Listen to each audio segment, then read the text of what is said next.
All right, we're live. All right, so just to set the scene, right, we are going to make 3 bows together if you so wish. And I think you heard in the introductory video that was played just now that here at the Abbey, we have a confluence of different Buddhist traditions, which is one of those wonderful things that only happens in an immigrant society like America in the modern day. So even though we all practice in the Tibetan lineage, we have our monastic precepts from the Chinese tradition. So you'll see later on a lot of the monastic ritual aspects are from the Chinese tradition, including these instruments that you'll be hearing us play as well. It's kind of like, homage to the lineage that we receive our monastic precepts from. So when we bow, you'll see the monastics will be doing a bow that might look slightly different from what you're used to. We'll be bowing in the Chinese style. Some people who have come here for a long time, you're welcome to bow in the Tibetan style as you wish. If there's not enough room at your seat, just bow from your waist.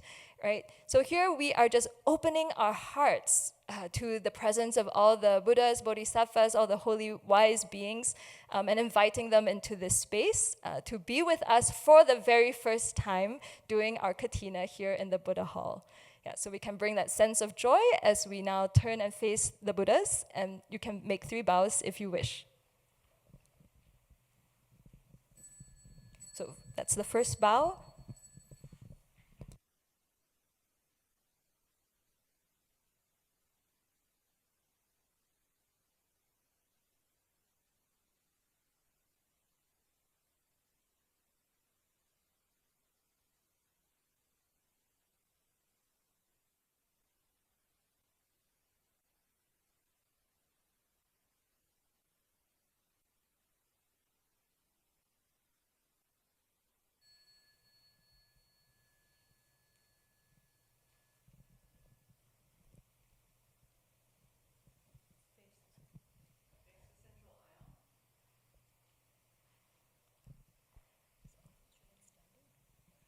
So that our audience can please be seated.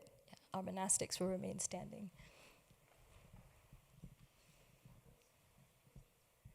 So I just wanted to, again, extend a very, very warm welcome to all our friends now online and also on-site.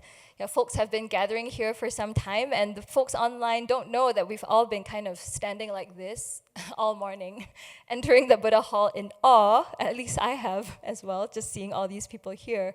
Because even though this is the 13th time our monastic community is doing the Kathina ceremony, which is how we kind of celebrate the end of the monastic retreat and always reopen our doors to the public, this is the very first time we're doing it here in the Buddha Hall. I have a, slightly sad memory perhaps of being here 1 year ago, but standing in Chenrezig Hall apologizing to everyone, like, oh, yeah, we thought we were going to be able to do it in the Buddha Hall, but no, here we are back in the dining room, and and everybody made the best of it. But 1 year later, believe it or not, here we are. And everyone's kind of like this because this building is just filled with so many beautiful holy objects. Yeah, that we wish we could take everyone on a big tour of this, of the folks on site. Some of them have already gotten the tour. We'll definitely want to make time for that later. Yeah, so we want to welcome everybody to be part of this on site and online. So what is happening today, as I said, is kind of a ceremony that dates back to the Buddha's time.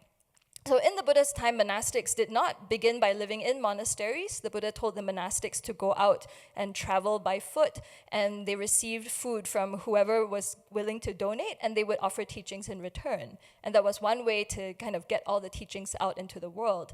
But in India, there is a long rainy season, so during that time, monastics would get drenched. Some would have their robes washed away, and so, and back then you had one robe.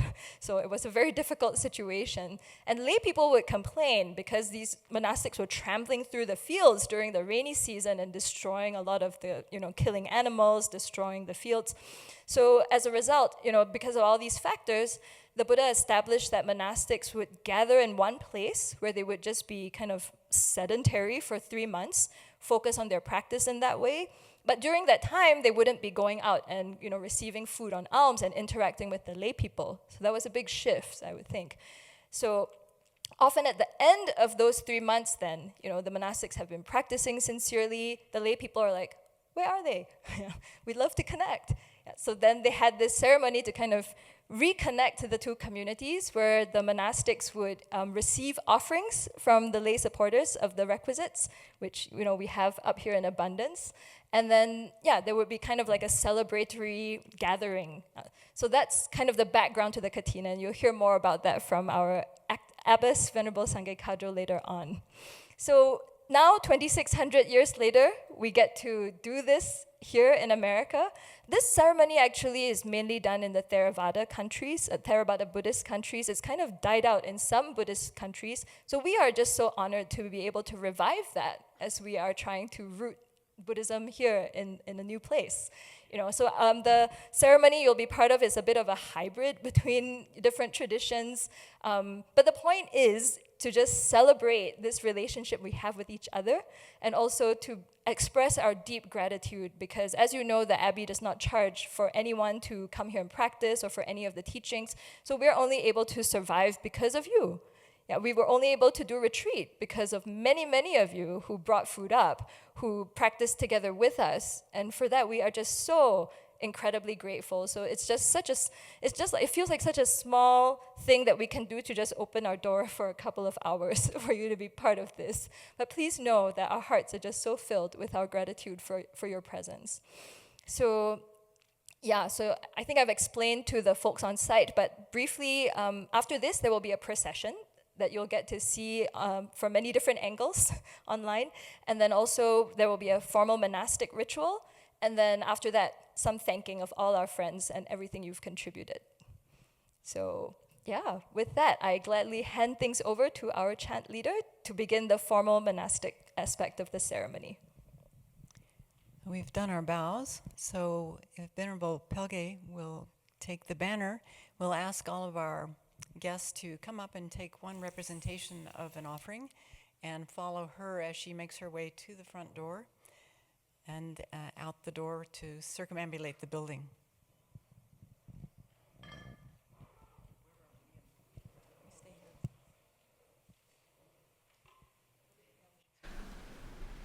Namo Benchu Shitya Moni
Namo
Let us respectfully invite the abbess to enter.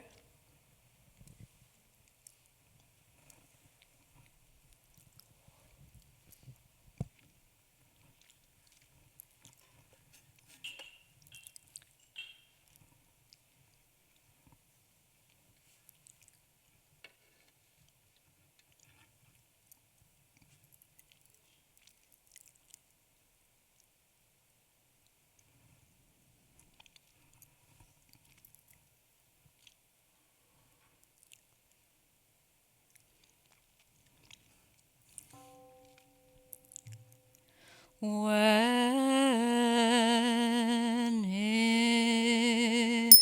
incense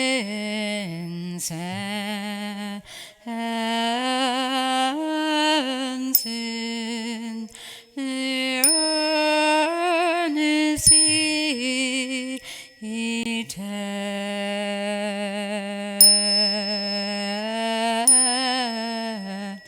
the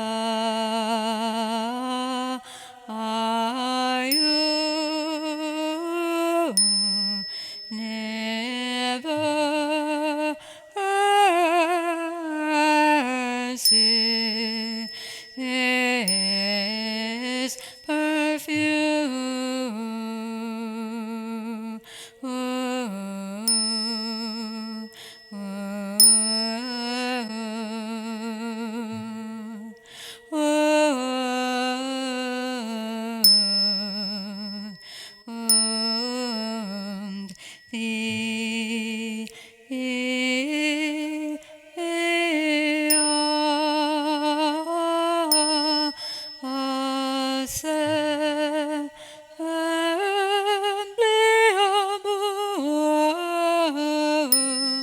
As vast as the ocean set from afar.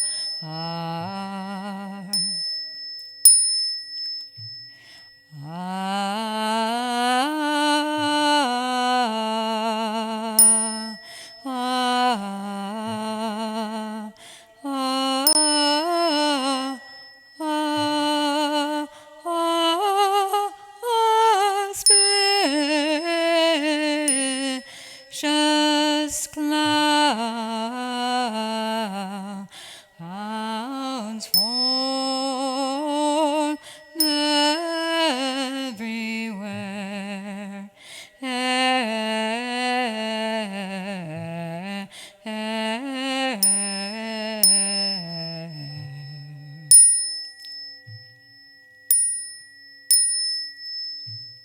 Where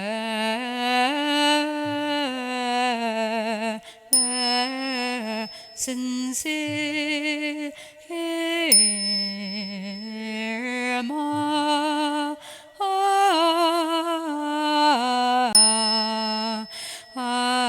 minds above.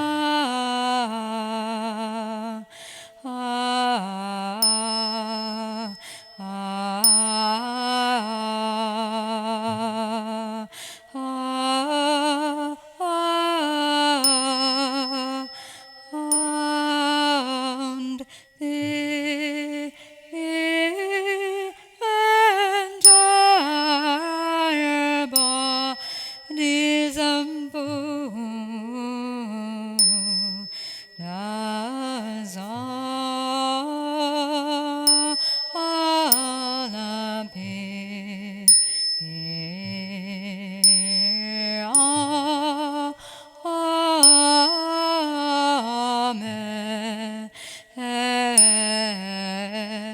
To perfume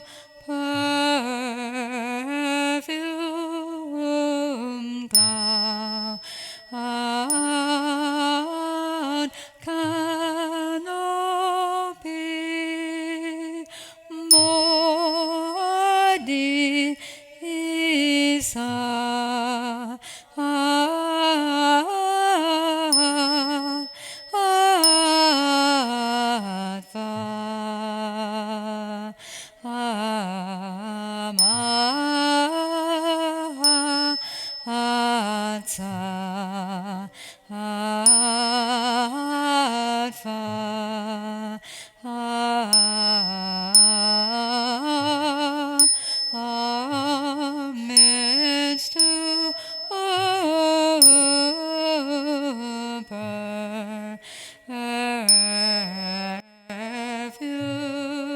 perfumed cloud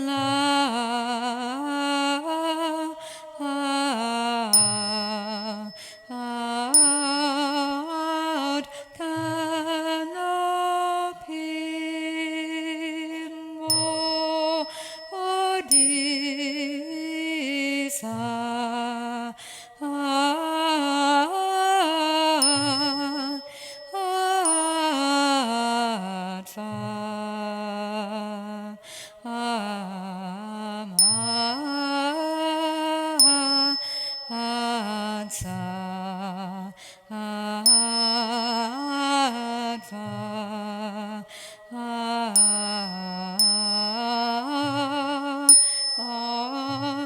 Amen.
Everyone face the Buddha.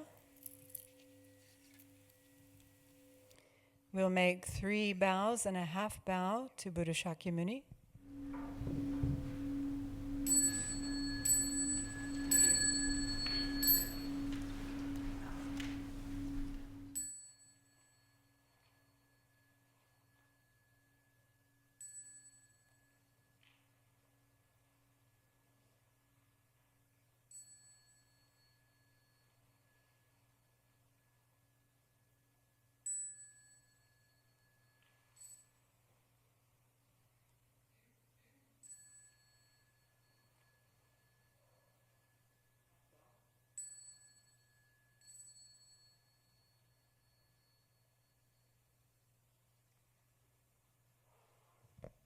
Everyone bow to the abbess 3 times. Amitofo.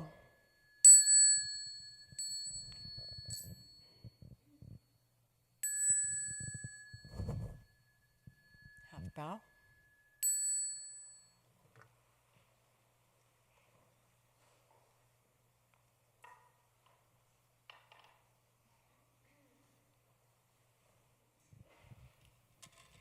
First, I have to read something from the ritual, and then I'll talk more informally. The Dharma Guptaka Vinaya says, there were many bhikshus observing varsa. After giving the pravarana on the 15th, they went to see the Buddha on the 16th. It rained on the way. Their clothes became wet, their outer robes grew heavy, and they were exhausted. The Buddha said to the bhikshus, there are 4 matters that should be carried out at the end of varsa. 1, give the pravarana. 2, dissolve the territory. 3, establish the new territory. And 4, receive the robe of merit. After receiving the robe of merit, the sangha obtains 5 privileges. What can be received as a robe of merit? New cloth, donated cloth, or discarded cloth may be used. If the cloth is new, stack it to make it so that you can use it.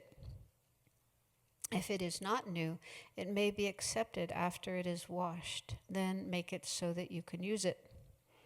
The cloth cannot be obtained through wrong livelihood, flattery, hinting, or insinuation. It may not be kept overnight. It may not be a forfeited robe, even if it has been made so that you can use it. So this ceremony we're doing today, which is called Kathina, goes back to the time of the Buddha. And I believe Venerable Damcha already explained a little bit about the significance, how it came about, and so on. So it seems that at that time, cloth was very hard to come by. You didn't have these huge factories making miles and miles of cloth that, could be sold everywhere and obtained easily. So it was quite unusual to be able to get cloth.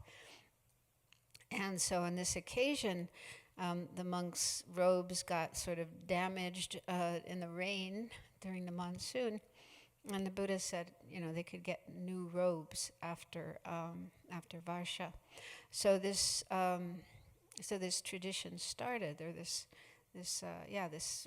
Kathina ceremony started at that time, and it's observed in a lot of Asian countries, Southeast Asian countries, and so it's like a big celebration in a temple. People can come and offer new robes to the monks and the nuns. And I remember once I was in Thailand and I saw lots of shops where they have robes all packaged up, a set of robes and a belt and the things that monks need, toothbrush and so on. So they're all in a package. You can just walk into the shop and buy them and then take them to the temple and offer them to the monks on Kathina. Well, we don't have that situation here. I don't think you can go into Walmart and find packages of robes. And so, yeah, we do it a little differently here. We just have one robe to represent this giving of robes, and it's given to one of the nuns that needs a new robe. And so we'll be doing a little ceremony to offer this robe. So it's kind of I mean, it's beautiful to think that this tradition started over 2,600 years ago, and it's been continuing since then in Buddhist monasteries, and so we do try to keep those traditions here, and it just feels like we're connecting with the Buddha and his original community of monastics, and but it's also a really joyful time because it comes at the end of our winter retreat. So every winter we have 3 months retreat where we close our doors and spend the time meditating and studying and focusing on practice. And that coincides with the varsa, the 3-month retreat, which is usually held in the summertime in other countries, but that's the rainy season. And here, the summertime is our busy time, so not a good time to have a retreat. So winter is perfect for retreat. It's quiet and peaceful, and there's usually a lot of snow, so it makes traveling difficult. So we do our 3-month retreat in the winter, and then at the end of that, we open our doors again so that people can come. So I think it's joyful for people who often come here for retreats, but can't during the winter. And so they miss that. They miss coming and participating in our activities and being with the Dharma friends and so on. And so I think it's, for many people, it's a joyful time. Oh, the Abbey is open again. We can come again. We can meet the monastics and our friends and so on. And it's also joyful because it's an opportunity to create virtue, merit. One way is giving, the practice of giving. And that's like one of the most beautiful and positive, virtuous activities that we can do. It's universal, right? I mean, most people in the world practice giving, giving to charities, giving to animals, giving to their family members and friends and so on. And it's so beautiful to be able to give. And so, here you have the chance to offer things to the sangha, because we don't go out and buy things ourselves. So we depend on gifts from our lay friends. So you practice giving in that way. And then our way of giving is mainly giving Dharma. So giving Dharma talks, teachings, both residential, you can come and listen, and also online for those who can't come. And I think, those of you who do come here today appreciate the giving that we do. And that's why you want to give in return and support us, keep us alive so that we can continue giving. And so this is a time of giving, and it's also a time of rejoicing. Rejoicing is when we feel happy about virtue that is created. So we can rejoice in all the merit we created over the winter during our winter retreat, which I think many of you joined as well, the retreat from afar. And so this is sort of the end of that period.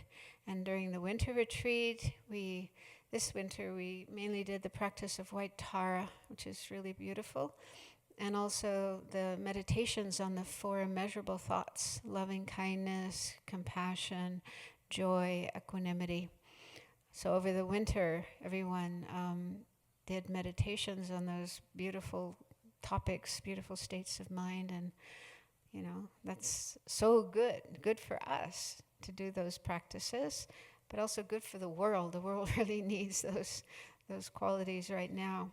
And so we can just think about all the virtue that we created over the winter, and also the virtue we're creating today by giving, and then feel joyful and rejoice in virtue. And it's said that when we rejoice in virtue, good deeds, good karma, that we create even more good karma. It's a way of creating even additional good karma, which is the cause of happiness, both now and also in the future, long term.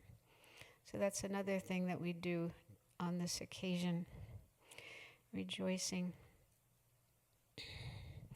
Okay, so now we have some more ceremony to do. Kelly will be representing the lay people in offering the robe. Kelly's been incredibly helpful over Varsha. She lives nearby. She's been coming almost every day to help in the kitchen and cleaning, and it was just a really wonderful presence for us during the winter. So she's going to be offering the robe. And then after that, the nuns will be going into another room, and we have a little ceremony we have to do on our own. Then we'll come back. Oh, so while we're away, Kathy Elton, another dear friend, will lead a recitation of a sutra, a nice sutra. So you can be doing that while we're doing our thing. And then when we come back, then we'll finish with dedication and thanks to all of you. Okay, so Donor, please rise and come to the bowing cushion.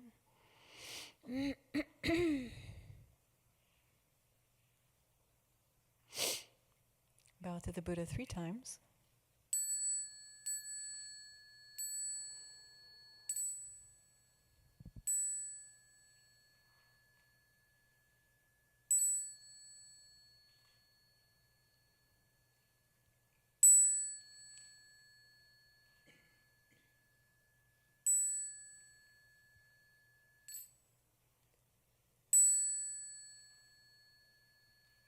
Half bow.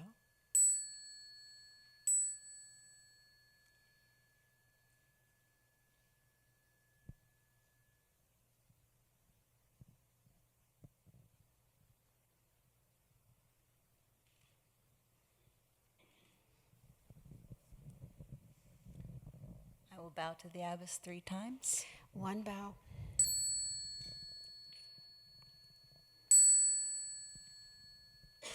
Half bow.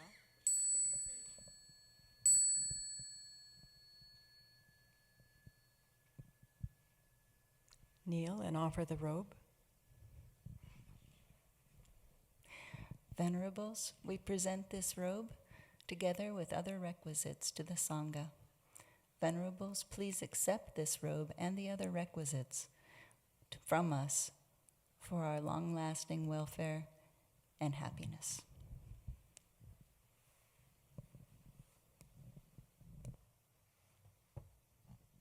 Those who are wise, generous, and free from selfishness give at appropriate times. Thus, what is given to those who are worthy and ethically sound is an offering of great purity and substance.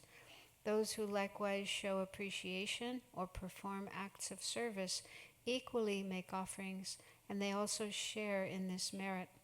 In giving, the heart is unbounded. What is given bears great results, and those meritorious deeds bring about good fortune in many lives to come. Please rise.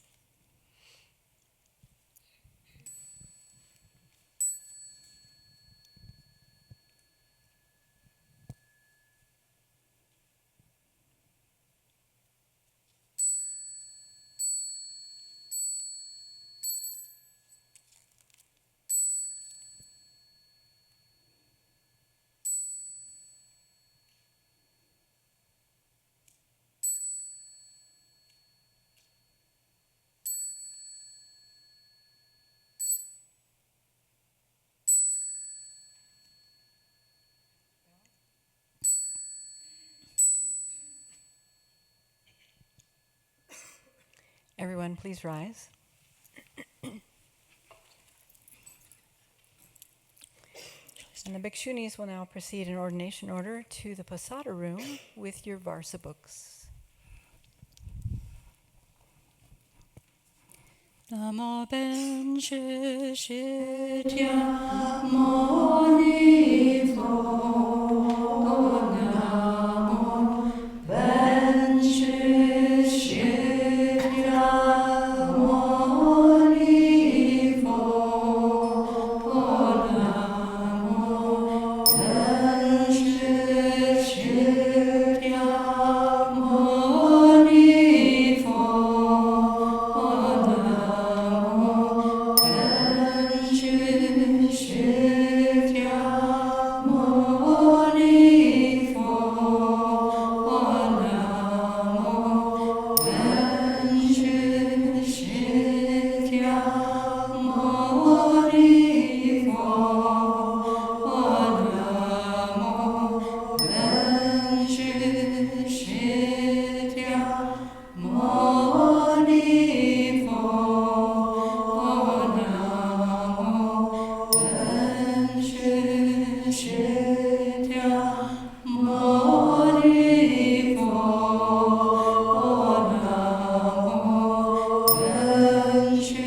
While the bhikshunis are performing their formal rites, I'm going to lead a motivation.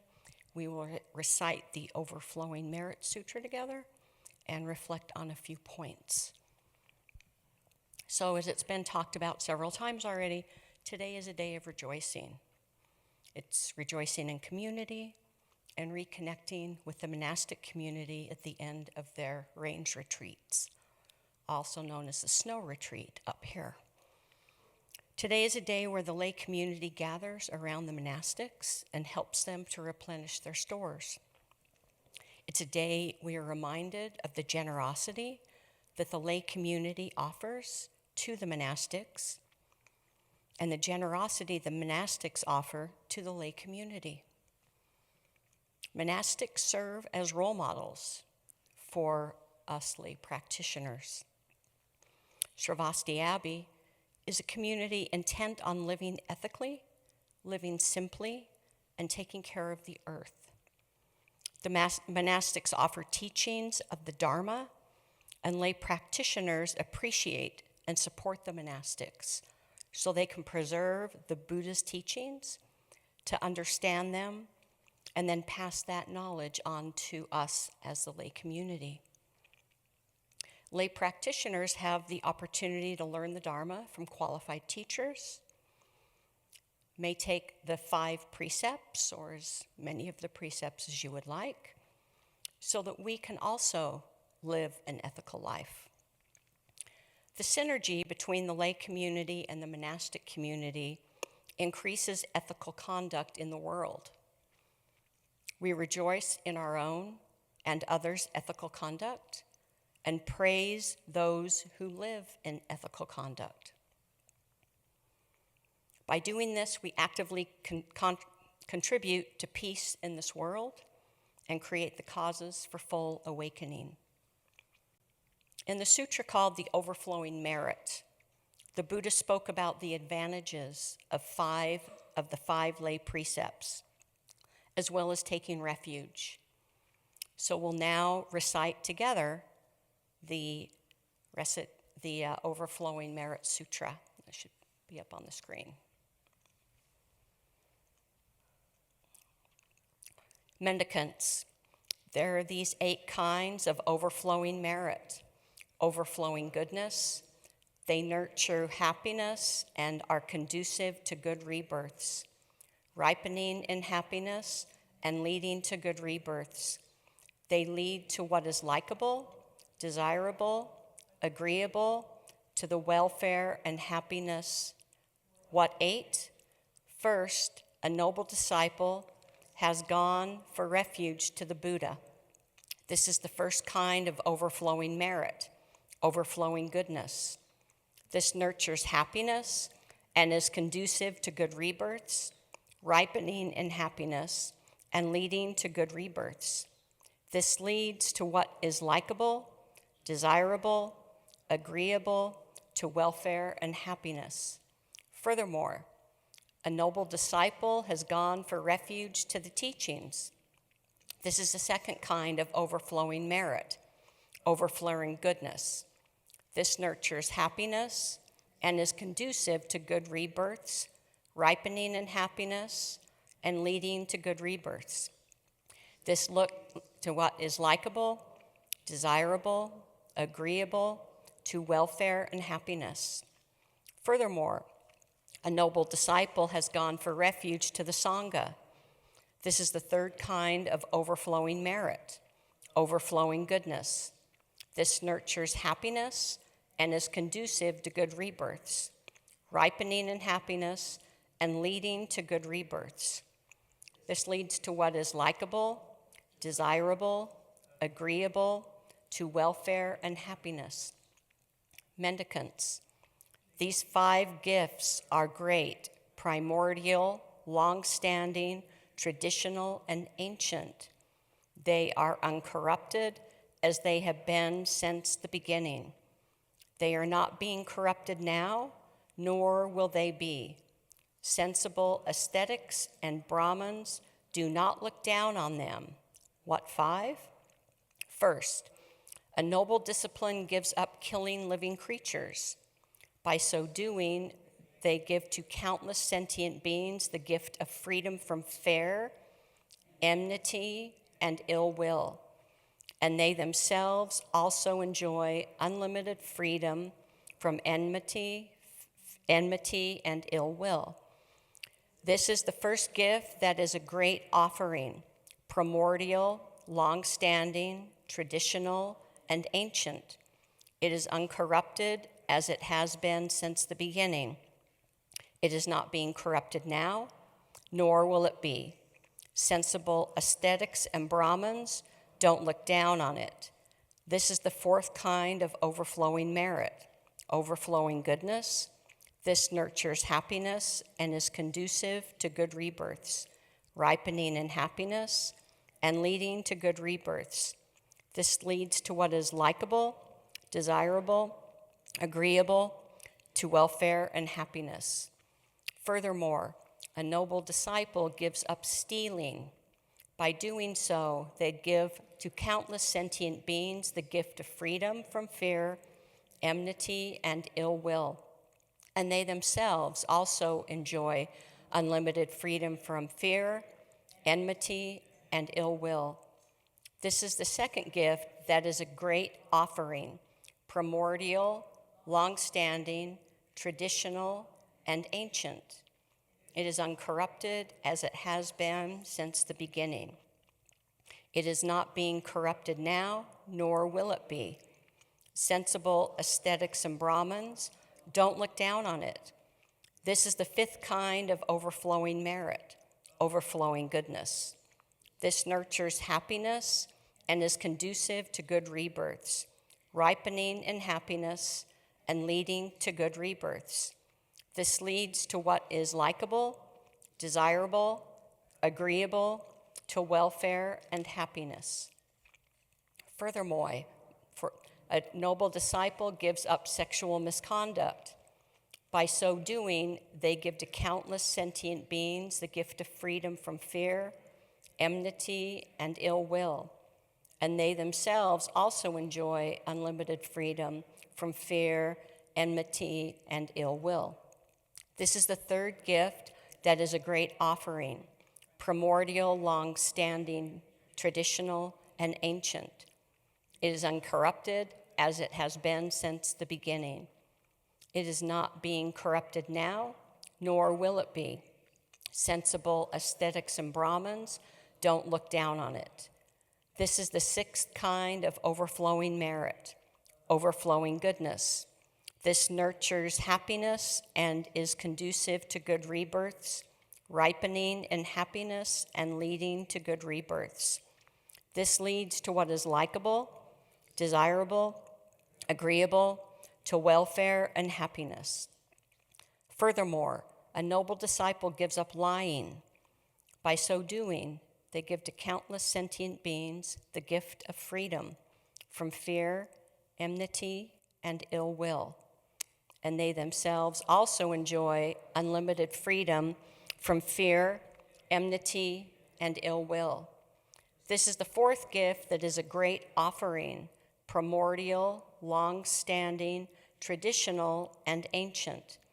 It is uncorrupted as it has been since the beginning. It is not being corrupted now, nor will it be. Sensible ascetics and Brahmins don't look down on it. This is the seventh kind of overflowing merit, overflowing goodness. This nurtures happiness and is conducive to good rebirths, ripening in happiness and leading to good rebirths. This leads to what is likable, desirable, agreeable, to welfare and happiness. Furthermore, a noble disciple gives up alcohol, drinks that cause negligence. By doing so, they give to countless sentient beings the gift of freedom from fear, enmity, and ill will. And they themselves also enjoy unlimited freedom from fear, enmity, and ill will. This is the fifth gift that is a great offering, primordial, long-standing, traditional, and ancient. It is uncorrupted as it has been since the beginning. It is not being corrupted now, nor will it be. Sensible aesthetics and Brahmas don't look down on it. This is the 8th kind of overflowing merit, overflowing goodness. This nurtures happiness and is conducive to good rebirths, ripening in happiness and leading to good rebirths. This leads to what is likable, desirable, agreeable, to welfare and happiness. These are the 8 kinds of overflowing merit, overflowing goodness.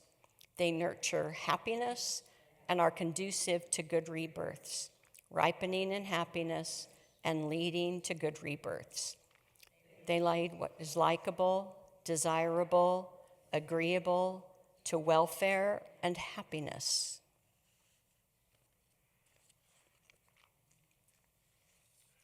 So now I will give a few things to reflect on.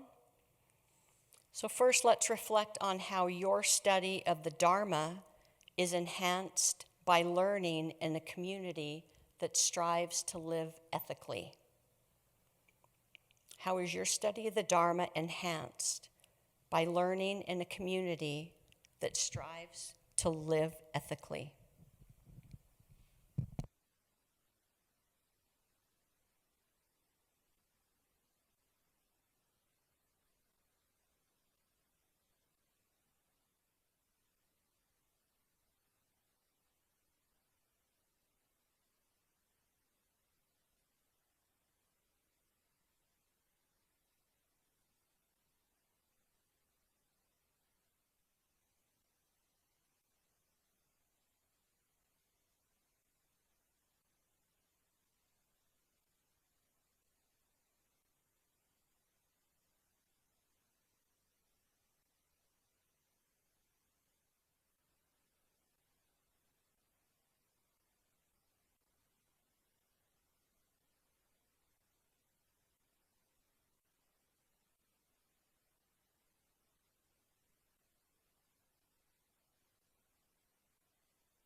Next, consider how taking the 5 precepts, not killing, stealing, engaging in sexual misconduct, not lying, and not taking intoxicants, enhances your life and the lives of countless sentient beings.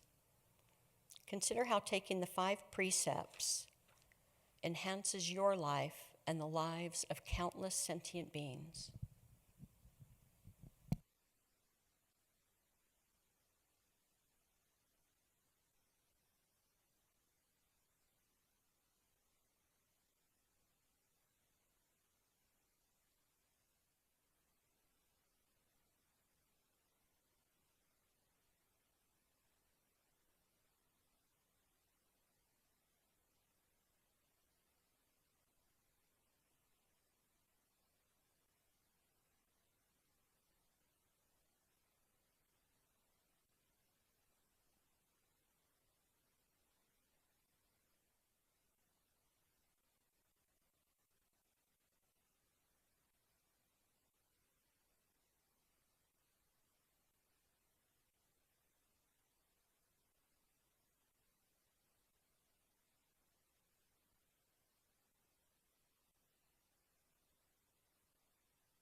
The third reflection.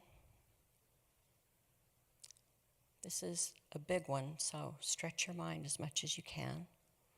Imagine a world where all communities lived with a focus on ethical conduct. Imagine a world where all communities lived with a focus on ethical conduct.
Rejoice that you can increase your ability to live in ethical conduct and contribute to peace in the world.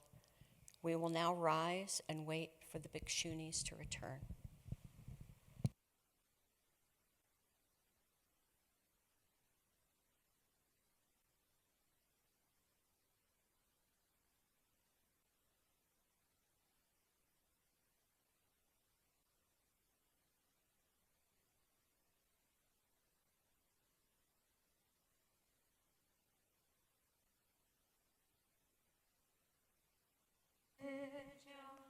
Moni fo namo ben shi jia moni fo namo ben shi jia moni fo namo ben shi jia Moni fo namo ben shi jia moni fo namo ben shi jia moni fo namo ben shi jia Moni fo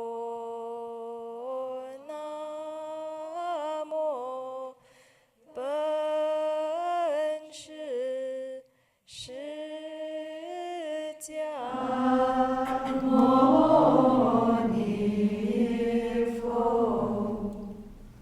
the Buddha. Bow to the Buddha 3 times.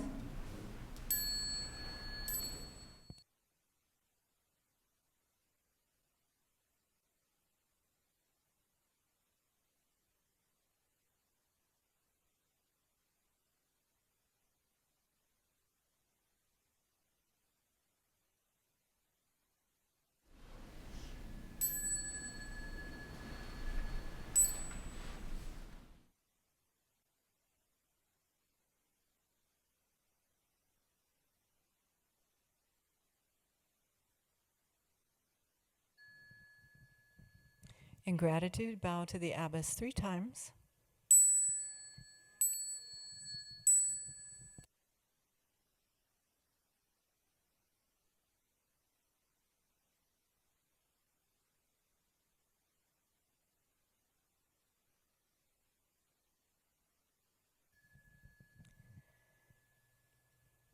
Face the central aisle. We now invite the abbess to take her seat.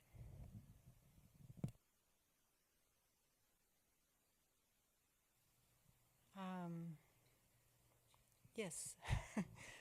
Okay. We'll do the dedication chant.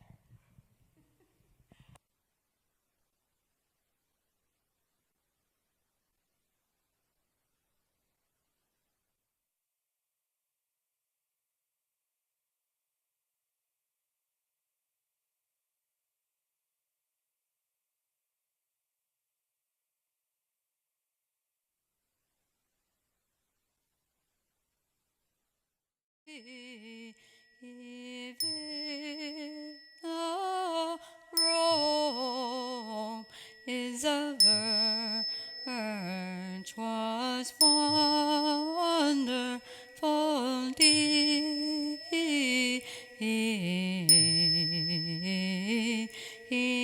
waited again the boundless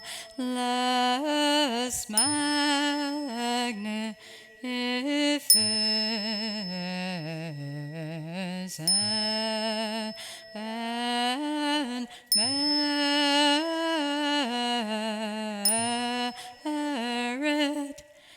May all sentient beings submerged in suffering,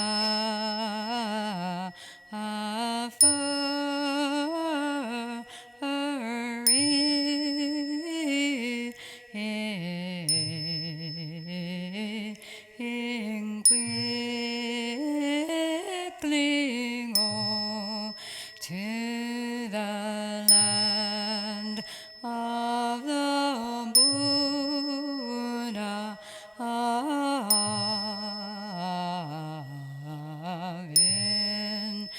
infinite light.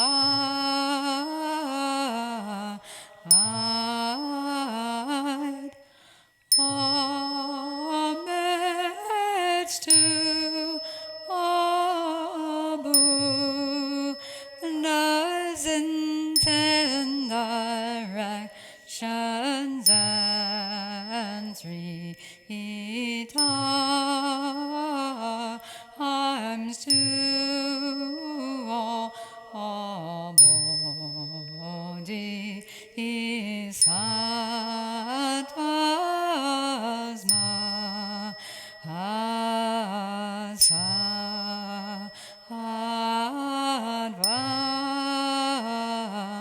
bodhisattvas and to the great Prajnaparamita.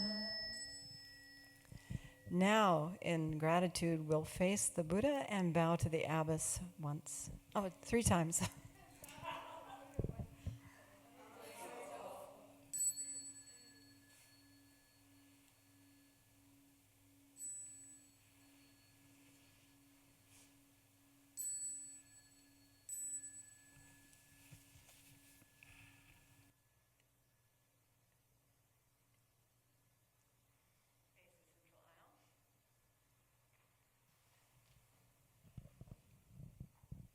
And we invite the abbess to take her seat.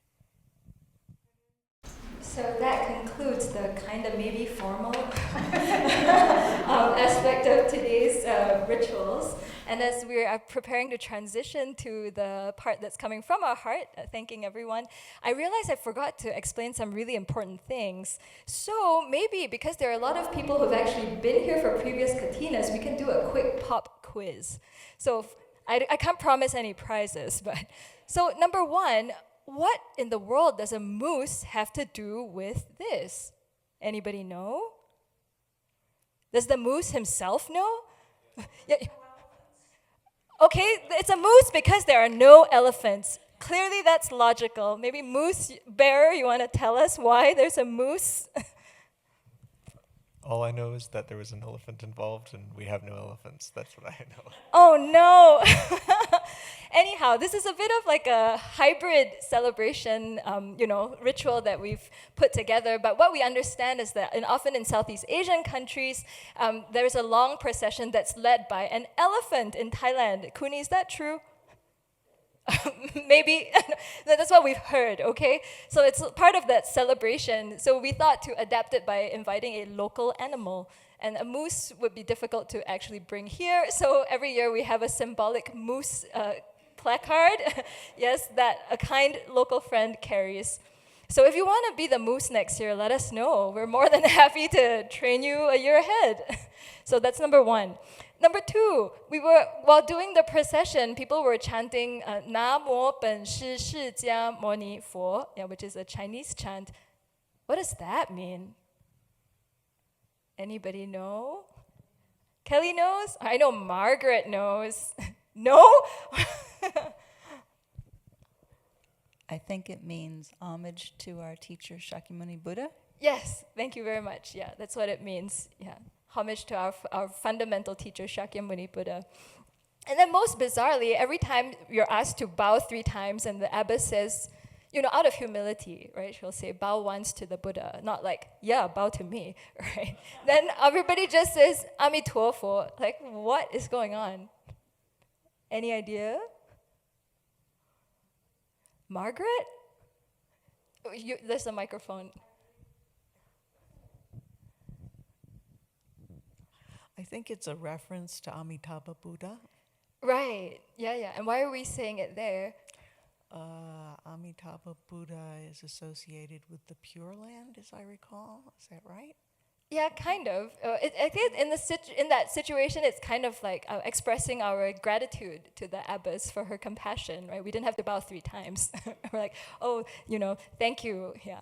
So yeah, those are some small things. Anyhow, if any other questions have come up for folks, feel free to ask us at lunch. Now, the other thing I was thinking about when all of you were processing, aside from, oh no, I didn't explain these things, was first of all, I started getting worried. Like, are the lay people very cold outside? And then as you came in, I saw that Aide had tears in her eyes when she was putting the offering on the offering table. And I thought, no, the lay people are blessing this space for us. With your presence. You've seen this video with all these different great teachers coming and doing rituals. And that's one way to bless the space, but how amazing it is to have all of you actually here with us, with your beautiful, generous hearts. You are blessing this space for us at the very beginning of the year. So with that, I'll hand over to Venerable Semke to share with you how really, just how much you have brought into our lives and how grateful we are. This is my favorite part. I love giving out presents. When I was a child, I wrapped everybody's presents, whether Santa existed or not. So this is one of my traditional things. It is a day of great thanks and being grateful.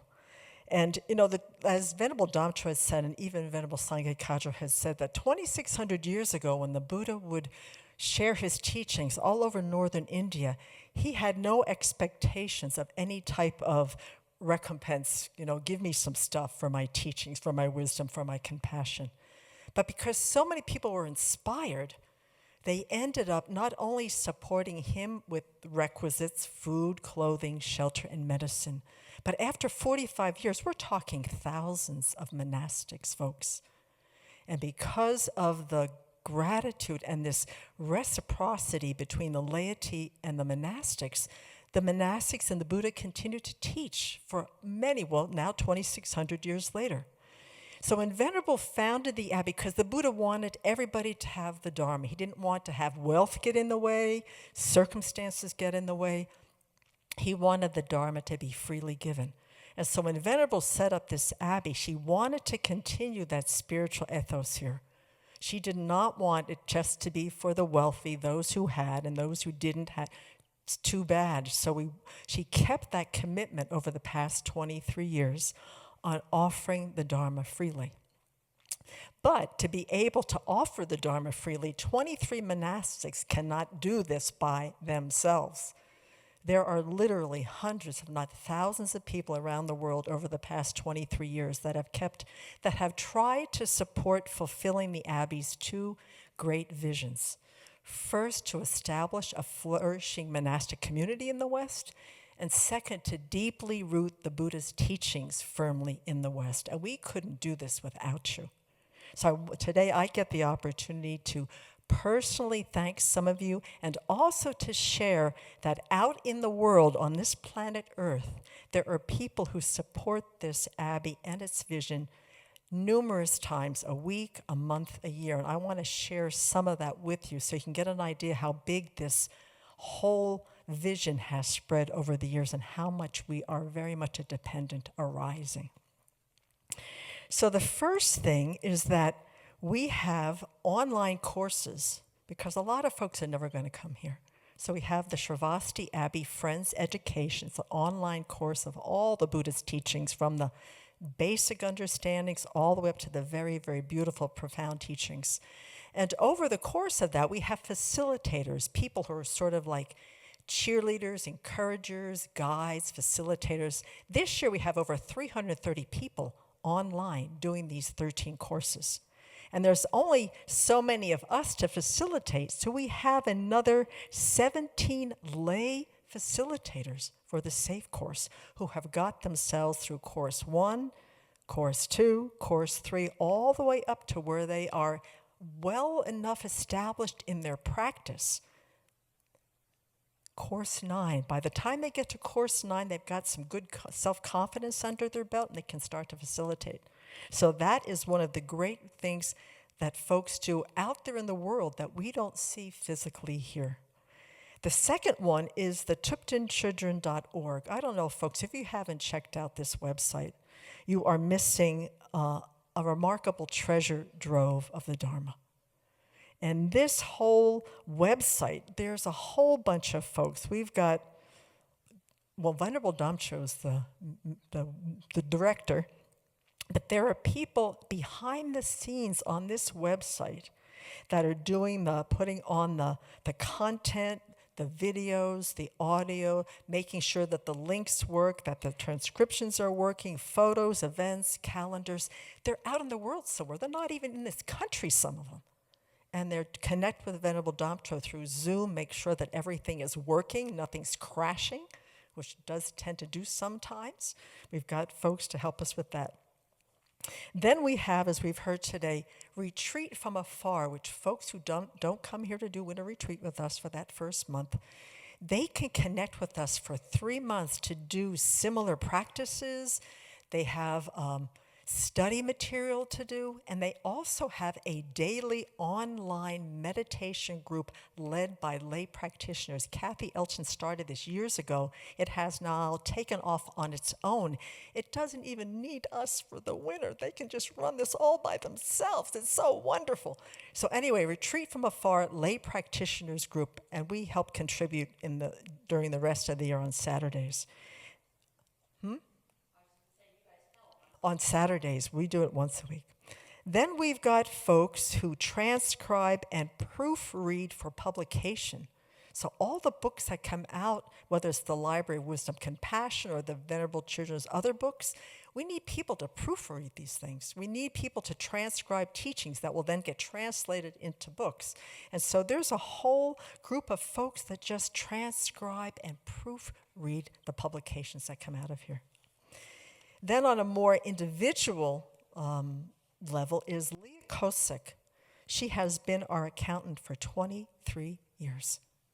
She's the one that crunches all those numbers that you get to see on the annual report when you see how much generosity has made this Abbey come alive and how it helps it to function and to nourish the Dharma. She does make sure we pay our taxes, make sure we're legal schmiegel. So she has been doing this in her blessed good heart for 23 years. Then we have Jack Weinberg, and she lives in Olympia now, I think. Jack Weinberg's down in Idaho, down outside of Boise. He has been transcribing audio files for Venerable's website, I think, since beginningless time. I mean, even before, I think even the Abbey came into being, he was transcribing her audio teachings. And he edits them as well, so he cuts out all the coughs, the inaudibles, whatever else happens on these, because we do record them that way. So Jack is one of our treasured longtime volunteers who keeps the Dharma going out into the world. Tracy Thrasher, she lives in Louisiana, and she's a professional graphic designer. She's the one that makes that annual report so beautiful. She's the one who puts together the book covers, proofs all the publicity so there's no boo-boos, clean and clear any design that we need. Tracy is the person who does that for us. And we've seen her. She's been able to visit only once in 23 years. And we have her to really thank for some of the beautiful things that we have. And then just to go more now into the local. So we're bringing the circle into the closer circle here. So we have 3 folks that we wanted to particularly start giving these lovely small tokens of our appreciation, folks. Once again, this is just a small symbolic token of our love, our gratitude, our humility, our joy in having you in our lives. So the first one is going to be, let's see. I think this is Sherry's, okay. So we have a dear friend who moved here from, I think, Virginia, 15, 20 years. Huh? Where from? Sherry. Memphis, Tennessee. She came here with her husband. They moved here to be near us. And over the past 5, 6, 7 years, Tracy has been painting these beautiful rocks. I'm sorry, Sherry. You can tell we're still coming out of retreat. Sherry has painted. They've gone from fairly kind of rough acrylic paintings to being these landscapes on these beautiful little stones with beautiful words of kindness and encouragement. And all the proceeds go to the Abbey for whatever we need. They went to the Buddha Hall. They went into building Chenrezig Hall. And Sherry just brought us a whole other gift box of them today. So this is a small token, Sherry, for all of your love, your detail. I mean, the detail of the rocks is just very precious. So thank you. Thank you, thank you.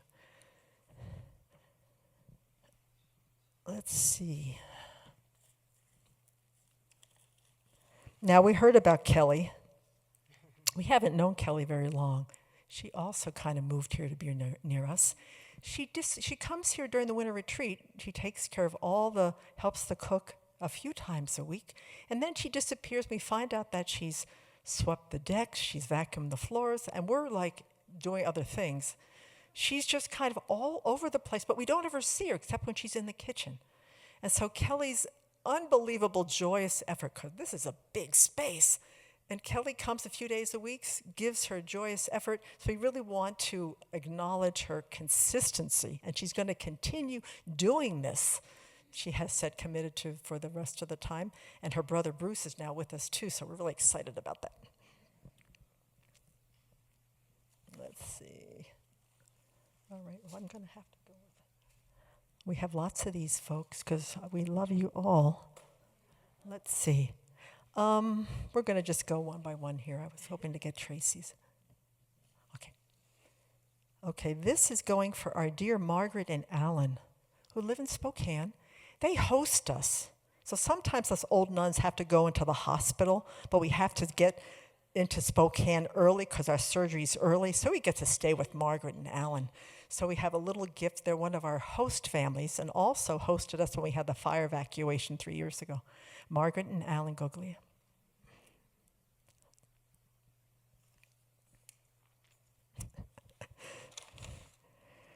Patricia. Patricia is at Washington State University in Pullman. She's got one of the longest commutes for our offering service Saturday. I think it's like 2.5 hours one way. But she brings to us a lot of gardening expertise and a lot of enthusiasm. She's a master gardener in her own right and a lot of wisdom on a lot of different levels. She also went dumpster diving and brought a whole box of Dharma books that she saved from the trash. Okay, so she's a Dharma dumpster searcher who found some beautiful books. Some things I don't know that they want us to know, you guys to know these things, but we'll share it anyway. All right, let's see. Okay. These folks, I think when it comes to longevity, Dave and Janet Singleshwall have been amazing. They have been our forestry crew, part of our hotshot crew for the past 15 years. Dave is hydrologist, so he helps us as far as like how to manage water. And Janet is a massage therapist. So guess what these old nuns get to enjoy at least a few times a year is Janet comes up here and works us over so we can continue to function. So anyway, Janet and Dave Singleshwall. Thank you, you guys. Okay, Whitney's not here. Janet's not here. Kathy, okay. Kathy Ilton. Kathy had this idea to start this lay meditation group on Zoom during COVID, and it just never stopped. And so now there's people from India and Italy and Europe and Mexico that join this group in the morning, go through the Shakyamuni Buddha practice, Q&A. It's just been wonderful to tie the larger world Dharma community that's connected to us. And Kathy is the creator of that and the sustainer of that beautiful group. And she has moved from Utah, and she's going to be down the road about a quarter mile. By October.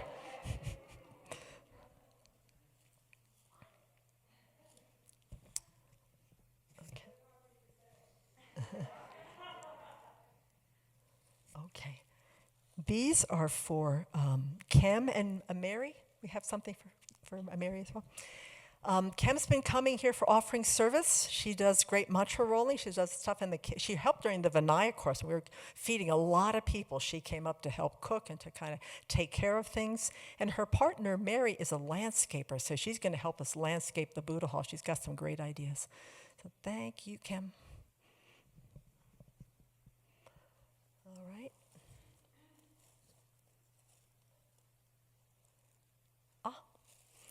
Okay, this is a fairly new volunteer into our community, Tammy. She has probably the longest commute for food offering. She comes out of St. Mary's. So she's got a schlep. She does her food offering, comes up here. She also has the best gluten-free dessert baking recipes that we could ever imagine, and she's taught us how to do it. So Tammy is one of our new volunteers. And we met her through the Coeur d'Alene Dharma Friends with Chris and Dwight and Dave and Janet. Yeah, so thank you, Tammy. Yeah. All right. Mr. Mill, where are you? Okay, mantra rolling. John has the fine, detailed motor skills that you need to roll mantra. And he'll come up and just give us his time, and he's got a lot going on in his life, and he gives us his time.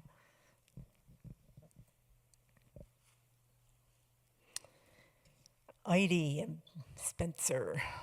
We've known Heidi for a while. Spencer's fairly new to the gig. But anyway, they come up during offering service Saturday, and Heidi actually got herself another job so she could come here on the weekends because her other job didn't get her here.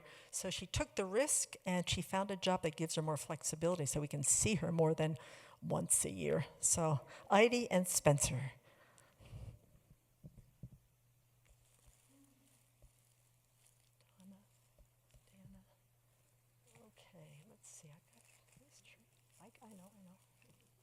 Okay.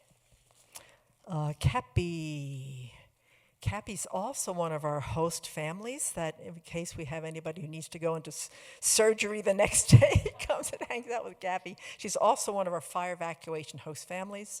And she's really one of the movers and shakers for the Wednesday night class that we've started to do in person. We've got a little group there, and Cappy's one of those great ones.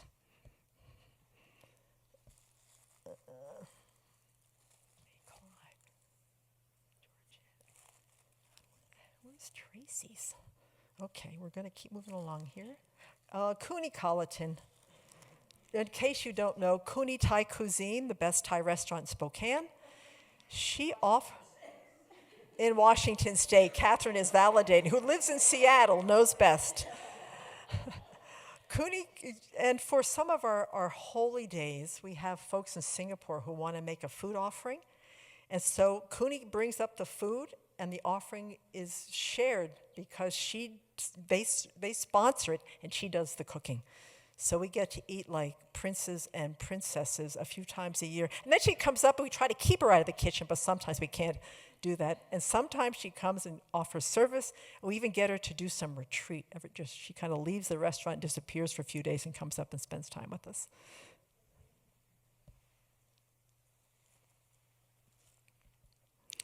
So we do have a hotshot forest crew, and this man has been he's gotten to be on the hotshot crew for the past few years. Clyde comes up and offers service and does whatever. He's also one of our food offering volunteers. So once again, having a busy work life, taking time to support the Abbey. He's also the other Wednesday night group person besides Margaret, Clyde, Cappy, Cindy. So Clyde's also our Wednesday night, one of the movers and shakers to get that going.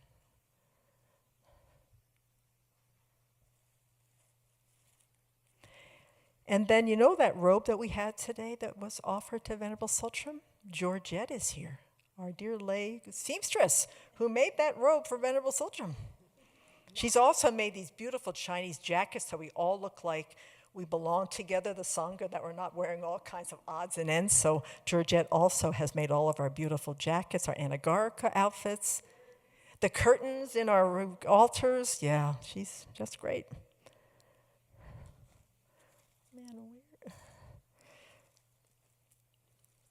There we go, last but not least. Okay, 23 years, we're starting to put on some years here. And because we don't buy our own food, we needed to have somebody who could facilitate, encourage a group of lay practitioners who might want to offer food once a week. And so Tracy Morgan, since 2003, October of 2003, has been the volunteer coordinator for all the lay community who want to offer food to the sangha. And so Tracy, and she's also a little elf that's been cleaning the halls this way. We never see her, except the bathrooms are done, the halls are vacuumed, the stairs are swept, and she disappears. We didn't even see her this winter. So anyway, for Tracy, dear Tracy Morgan, for everything that you have done for us and for coordinating the food volunteers, that's always kind of a challenge because all of you are busy in your lives. And she's a great practitioner, folks, a great practitioner. All right, I think everybody else has disappeared. Yes, I got Catherine. Catherine was in Seattle, then she came to Spokane, and we've seen her forever and ever, and then she moved back to Seattle. But she comes here to celebrate with us, and that's not a short drive. So anyway, for Catherine's incredible practice, her generosity, her joy in the Dharma, this is one of the longest. She has known Venerable when Venerable was teaching in Seattle back in the 90s. Catherine attended Dharma Friendship Foundation, and she's still showing up. So for our dear Catherine Miller. And she brings corgis, and she brings gluten-free desserts.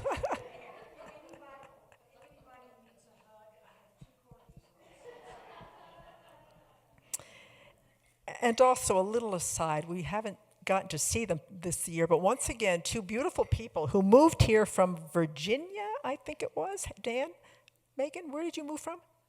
Maryland. You know, we have these people just leave their lives, and they're about 6 miles down the road.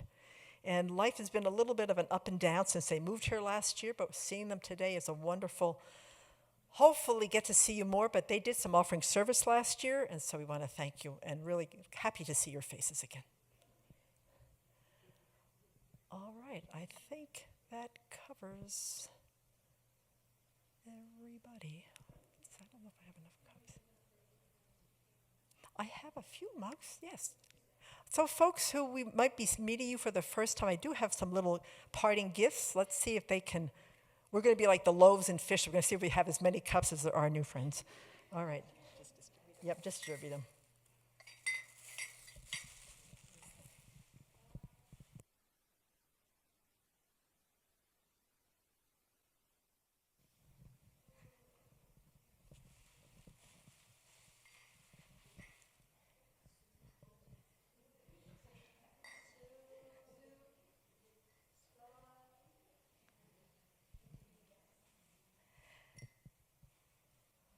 Hooray, hooray. So as Venerable Seppel was mentioning, especially for folks online who are still tuning in, there's property down the road for sale. There are great benefits to living near the Abbey. You get a mug. You get to come hang out with us in this incredible, beautiful space. Yeah, that's like just so nourishing to be in, and how important it is that we continue to connect and practice together. I was just thinking, there's so much to rejoice in this morning. The kind of goodness and the peace that we create in our hearts has such a powerful ripple effect, and it is needed more than ever in the world right now. Yeah, so instead of focusing on what's going wrong and all that, this morning we spent this time creating incredible goodness together. And it's going to have a really powerful effect when you step out of this door and back into the world to connect with whoever it is that you are related and connected with. Yeah, I see a lot of nodding heads. So that's why you should buy property down the road or keep staying connected, because we all need to be nourished and we all need to be in community. So now we'll finish with a final dedication, and let's just take a moment to sit quietly and just fill our hearts with this joy at everything we've participated in and experienced this morning.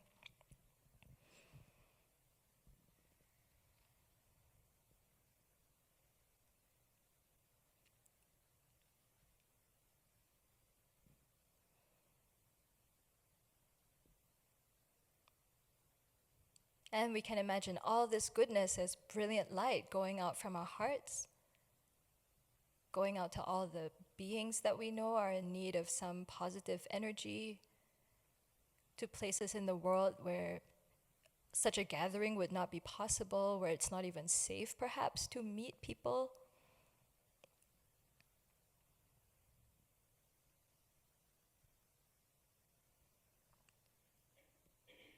And we dedicate so that all this virtue we create will become a powerful force in the world to help us all to overcome ignorance, anger, and attachment, and to create genuine peace, not just in our own hearts, but in the hearts of everyone we come into connection with and into the entire universe. So we'll recite the usual Abbey dedication of merit that you'll see on the screen. Due to this merit, may we soon attain the awakened state of Guru Buddha, and that we may be able to liberate all sentient beings from their sufferings. May the precious Bodhi mind not yet born arise and grow. May that born have no decline, but increase forevermore.